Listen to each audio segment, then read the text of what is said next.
ఒక తప్పుని కవర్ చేసుకొస్తూ వార్తలు రాయడం వలన ప్రయోజనం ఏంటో నాకైతే అర్థం కాలేదు. ఈ కూటమి ప్రభుత్వం వచ్చాక 199 మంది పోలీస్ అధికారులు. డీఎస్పీల స్థాయి నుంచి, ఎస్పీల స్థాయి నుంచి, ఐఏల స్థాయి నుంచి అనేక మంది. వైఎస్ఆర్ కాంగ్రెస్ పార్టీ హయాంలో వాళ్ళు జగన్‌కి ఫేవర్‌గా చేశారు. వైఎస్ఆర్ కాంగ్రెస్ పార్టీకి ఫేవర్‌గా చేశారు అన్నటువంటి పేరుతో వాళ్ళందరిని పక్కన పెట్టారు. వీఆర్‌లో పెట్టారు. దాని మీదన వాళ్ళుగా కోర్టుకెళ్తే ప్రభుత్వం ద్వేషిస్తది. ఆ తర్వాత కూడా వాళ్ళని టార్గెట్ చేస్తారన్నటువంటి ఉద్దేశంతో రిమార్కల్‌గా ఉండిపోతుందన్న ఉద్దేశంతో వాళ్ళున్నారు. తిరుపతి ఎంపీ గురుమూర్తి నిన్న హైకోర్టులో పిటిషన్ వేశారు. హైకోర్టు ఏమంటది?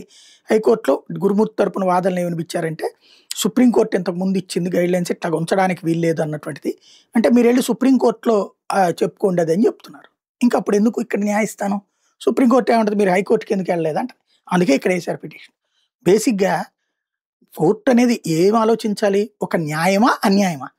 199 మంది ఉద్యోగులు 18 నెలలు, 16, 17 నెలల నుంచి జీతాలు లేకుండా కుటుంబాలు ఎట్లా గడుస్తాయి? వాళ్ళు తప్పు చేశారు. యాక్షన్ తీసుకో.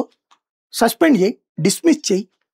సస్పెండ్ అయ్యింది. సస్పెండ్ అయినటువంటి వాళ్ళకి మళ్ళీ ఆ తర్వాత డబ్బులు ఇవ్వమని కోర్టులో చెప్తేగా. లేదు క్రూరమైన పని చేశారు వాళ్ళు. డిస్మిస్ చేయి. వాళ్ళకి యాక్షన్ తీసుకో వాళ్ళ మీద. అలా కాకుండా అన్యాయంగా పెట్టడం ఏంటి? ఇప్పుడు ఇంకోటి, ఇవాళ పోలీసు అధికారులు పనిచేస్తున్నారు. వీళ్ళందరూ తెలుగుదేశం పోలీసు అధికారులు అవుతారు రేపు పొద్దున. వీళ్ళని రేపు జగన్ వస్తే కనుక పొరపాటున తీసేయాలా వీళ్ళందరికీ? ఇదేం పద్ధతి? ఇదేం యాటిట్యూడు? ఇంకప్పుడు వ్యవస్థలు ఎందుకు? రాజ్యాంగ వ్యవస్థలు పనిచేస్తున్నట్ట, పనిచేయనట్ట? రాజ్యాంగ వ్యవస్థలలో లోపం జరిగినప్పుడు న్యాయస్థానాలు జోక్యం చేసుకోవాలి.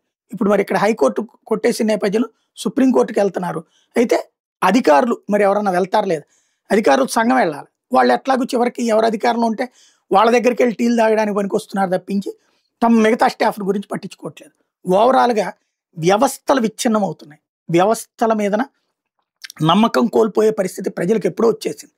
ఇంకొకటి, రాజ్యాంగబద్ధ అధికారాలు కోల్పోతున్నారు వ్యవస్థలు. రాజకీయ బానిసలుగా మారుతున్నాయి వ్యవస్థలు. చాలా ప్రమాదకరం.